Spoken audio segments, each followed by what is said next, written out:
I understand why many people are upset because they donated or were lied to by Miss Analyzer, and I completely understand that. I myself donated a little bit of money, and I don't care to get it back, but what I do care is to send a message to Michelle or Miss Analyzer or whatever your name is. I mean, God only knows at this point, right? But it's not to bash you, it's actually to give you a little bit of sympathy and as much support as I can. What you did wasn't right, but I wanted to tell you a little story about myself to where the truth truly set me free. And I hope in this situation the truth sets you free and lets you know that it's not the end of the world. You know, you got caught in a lie, you're owning up to it slowly but surely, and you know, whatever happens with it happens, and you just pick up and move on. But my story is, I'm not going to say the time frame, but I went through a depression really bad because my heart was broken from somebody, absolutely broken. And I attempted to kill myself just for attention. I did not try to actually kill myself. I did it for attention. And I got put in a 72-hour lockdown, and I was devastated. This person broke my heart. And so after I got out of the 72-hour lockdown, I vowed, I was like, I'm never ever gonna love ever again, never again. And I became incredibly promiscuous. And knock on wood, thank God I don't have HIV or anything like that, because I literally became the biggest slut possible. And I got introduced to a drug called meth. And it was a sex drug, and it made me not feel anymore, and it made me feel just like I can do whatever I wanted, and that all my troubles can go away. Anyways, over time, I did this being single my entire life, 20s, and I just got into a lot of bad situations, a lot of evil, just promiscuous, slutty situations. Well, I met a lot of good people along the way that didn't do it, and I hid my drug problem from my family, from my friends, for years and years and years. I even hid it from a boyfriend, from someone who I loved very much and loved me and would have been devastated if they found out. And eventually, they did find out.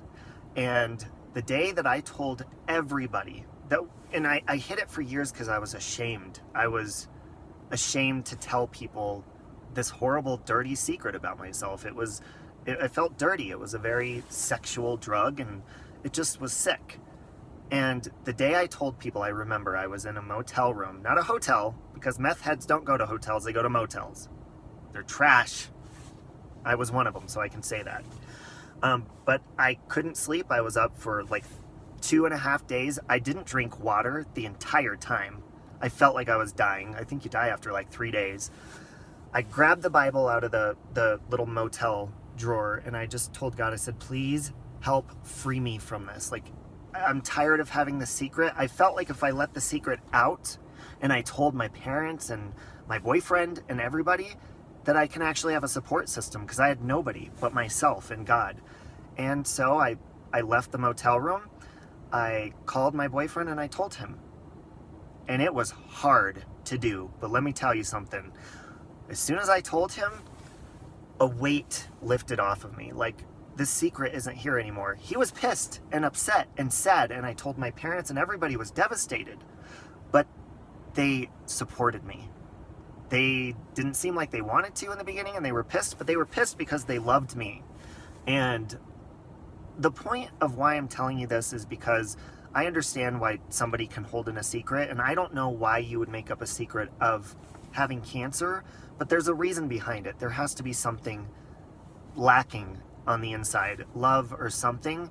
And I want you to know, I asked you, Lady A or Michelle, whatever your name is, I asked you in your chat today what your email is, because I want to reach out to you. And if you need somebody to talk to, no judgment here. I will talk to you and I will listen.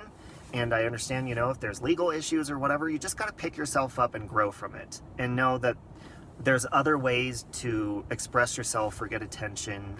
And, you know, find a hobby, find something you love. And if other people don't love it with you, then, oh well.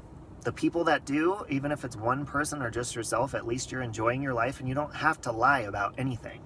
I'm not going to say that after I came out and told people I did drugs that I didn't do them again. Of course, it was a continuous struggle for quite a while. But eventually, since I came clean and I told people about it, I had support, and that helped. The truth seriously set me free. It truly, truly did. Because if I didn't tell anybody, I would still probably be doing it. And I would be in a motel somewhere, touching myself. That's kind of a joke, but it's really not, because that's really what I did. But anyways, I hope that everybody that's been hurt in this situation can find some peace. And I'm not saying what you did was right, but reach out to me, Lady A. Give me your email or something, or somebody give me her email, okay? Jesus, spread some love. Anyways, happy, God, what day is it? I don't even know what day it is anymore. I work 6 days a week. Screw it. Just happy whatever.